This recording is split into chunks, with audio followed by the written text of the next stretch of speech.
Salutare tuturor și bine v-am regăsit la un nou episod.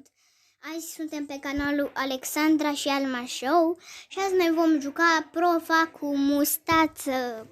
Acum noi trebuie să-i facem farse lui profesoara noastră de matematică și acum cred că o să înțepăm la funduleț. Acum trebuie să așteptăm să ne dea să facem farse. Și acest joc, dacă vreți să-l jucați, se numește Scary Teacher 3D. Și acum să luăm cheia în caz dacă este închisă casa. Văd că doamna profesoară e de treabă. Uitați acolo. S-a dus. Și trebuie să găsim noi. Uite, l-am găsit. Pinul. Au.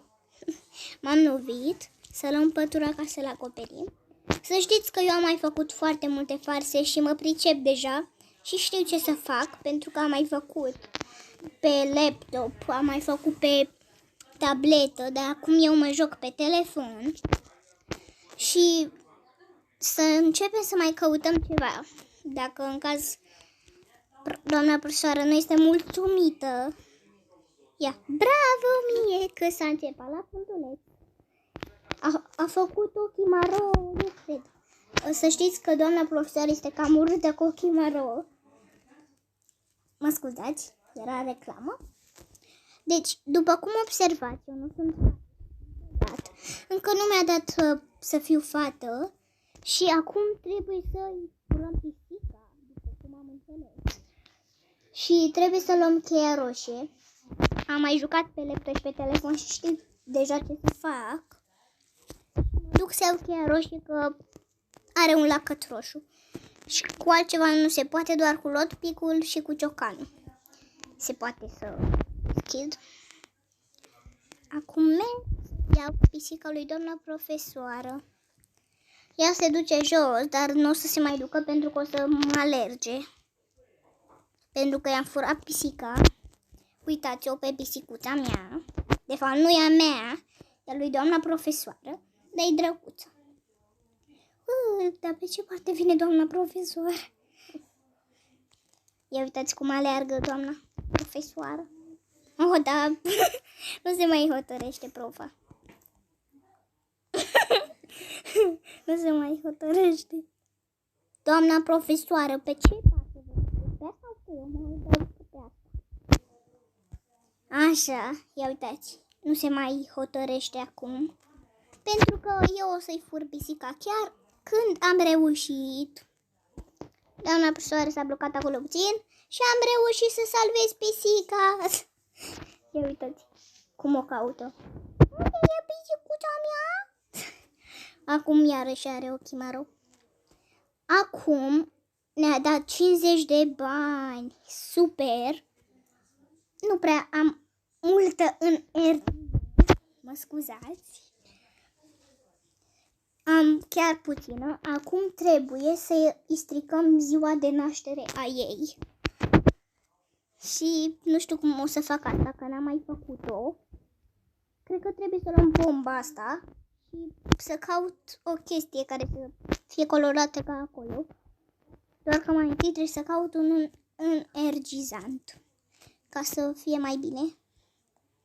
Pentru că nu am așa de caut prin dulape.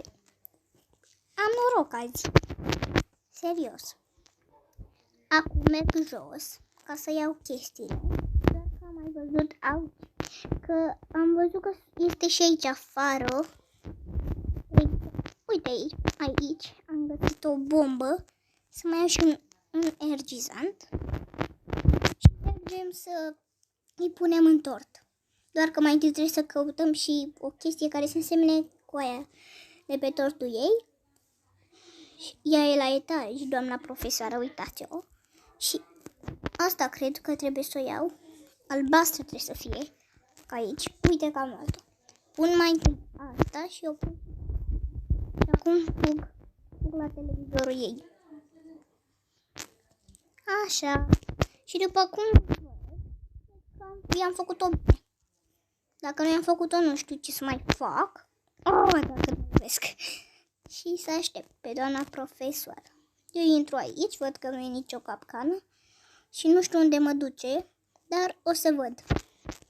Sper că nu intru în fața doamnei profesoare. Ce aici? Ai de capul meu! Doamna profesoară m-a văzut de acolo, așa că plec de aici, ca să nu mă mai vadă. Cred că i-am făcut-o bine, farsa. Hai să urmărim pe doamna profesoară să vedem dacă am făcut bine. La la la la la. Bum, a venit peste ea. Wow, i-a dat tortul pe față. Acum o să-i mai facem încă o farsă lui doamna profesoară azi, ca să se simte și așa prea urmărită. Acum trebuie să-i băgăm un păianjen în cartea ei, care studiază, ca să-i vină o tarantulă pe față. De fapt e o tarantulă. Și mergem să-i căutăm păianjen. Eu știu unde e, de fapt e o tarantulă, mă scuzați. Dar mai întâi să iau mănușile. Merg pe aici, pe geam. Auci! Cursa asta. Acum să merg să iau mănușile. Merg în toate astea. Și găsesc, uite-le aici. Și acum merg și în partea cealaltă ca să... Deci acum este la carte și acolo eu trebuie să ajung. Dar mai întâi mă duc să iau păianjenul. Uite că am găsit tarantula aici. Și mă duc să-i pun în carte. Eu știu că nu e carte acolo, dar ea are mai multe cataloage și vrea să ne păcălească, doamna profesoară. Vrea să ne păcălească ca să punem noi în altceva, să nu-i mai facem farse. Așa, să mai am încă un energizant, ca să am multă energie. Doamna profesoară, plecați de aici, vă rog. Acum eu merg pe aici. Unde se duce doamna profesoară? Nu știu. Unde te duci, doamna profesoară? Afară, vine la mine. Sunt sigură că vine la mine, așa că trebuie să mă ascund. Eu intru în casă și pot să-i pun păianjenul așa. Cred că sub scări eu ajung. Da, sunt sigură că sub scări. Da, ea a venit aici. S-a deblocat. Nu mai am voie să intru. Acum merg pe afară. Stai să vedem de unde se duce doamna profesoară ca să-i punem în carte sau în catalogul ei acest păianjen mic. De fapt, e mare. Și o tarantulă, dar nu e chiar așa de mare. Să așteptăm. S-a dus să se hidrateze. Acum, hai doamna profesoară, ce mă sperii de tarantula asta. Haide doamna profesoară, du-te și tu sus. Du-te sus, doamna profesoară. Hai, du-te sus. Yay! Cred că instinctul meu de gameriță m-a ajutat. Acum trebuie să ieșim. Da. Știu unde e camera ei. Uite, chiar aici, lângă poza ei cu mustață. E cam mare mustața, nu credeți? Pentru un om. Acum merg să-i o pun. Au, i-am pus un tort în carte. Acum fug de aici ca să nu mă prindă doamna profesoară.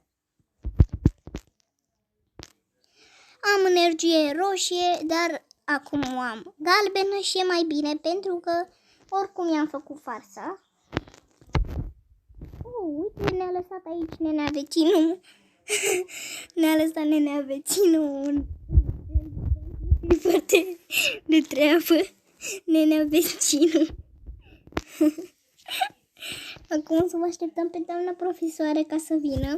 După cum vedeți, doamna profesoară mai are încă... doamna profesoară are un soț și puteți să vă jucați și cu soțul ei. Și pe doamna profesoară o numim nenea profesoară și pe totul e nenea profesor sau nenea de treabă. Că este foarte greu ca să-i faci farsele lui. Acum vă dau la revedere, dragii noștri prieteni. Vă rugăm să ne dați multe like-uri și să vă abonați, să ne dați un link în descriere și să ne urmăriți mai mult. Pa! Vă iubim, pupici, pupici! Pa!